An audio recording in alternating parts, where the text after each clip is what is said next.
a rare brain disorder diagnosis, is prompting singer Billy Joel to call off an upcoming concert for now, including a stop here in Toronto. I'm late, but I'm here right now.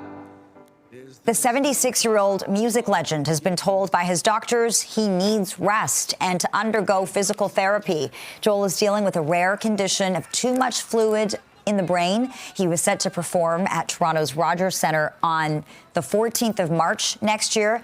The Piano Man singer says he's sorry, but promises to get back on stage as soon as he can. For more on this, we're joined by publicist and music commentator Eric Alper. Eric, thanks so much for joining us this afternoon. No problem. Thank you very much. Yeah, good to have you on to get your perspective here. You know, this is a huge blow to fans. I just heard our producer, Richard Perry, telling you and the rest of the control room how devastated he has. What are you hearing about this today, Eric?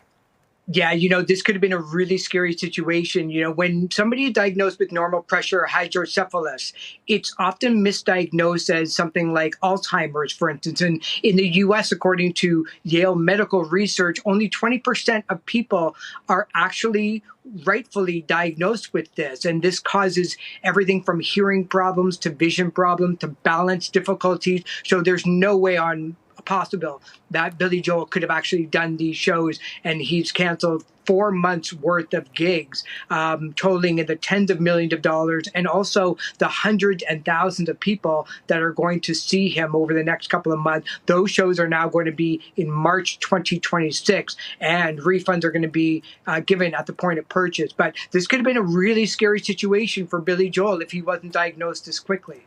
Yeah, and we're learning through his statement a little bit more about what's been going on. And that statement, part of it says that, his condition was exacerbated by recent concert performances, and that led to problems with hearing, vision, and balance. How challenging would that be for him to get up on stage and to be facing this sort of thing, only to have it made worse by his performances?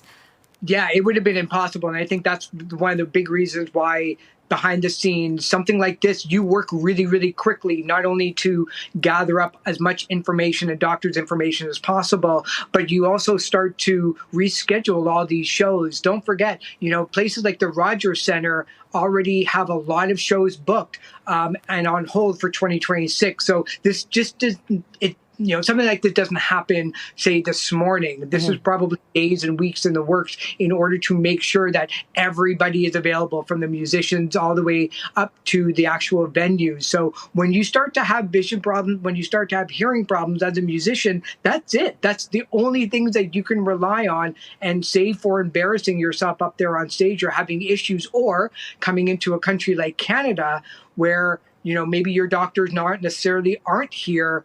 It's better just to postpone all these shows and get the therapy that you need and do those shows later on. Yeah, you got to put your health first. Billy Joel is a music icon. There are fans from all over the world who obviously wanted to see him live. I want to bring up part of what he said and to his fans. And the message there is, I'm sincerely sorry to disappoint our audience, and I want to thank all of my fans for understanding. Can you talk about how challenging it would be for a music artist to have to make this kind of announcement?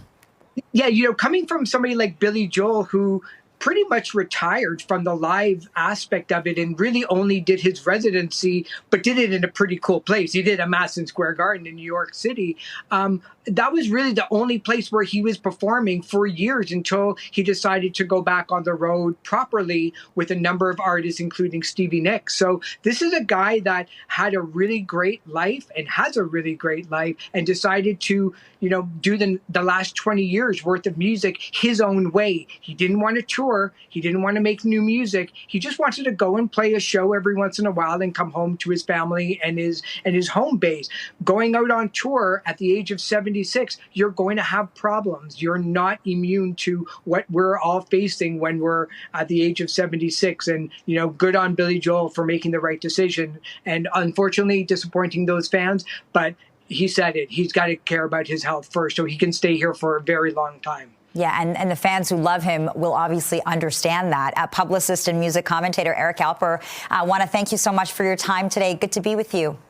Thank you so much for having me. We'll talk soon.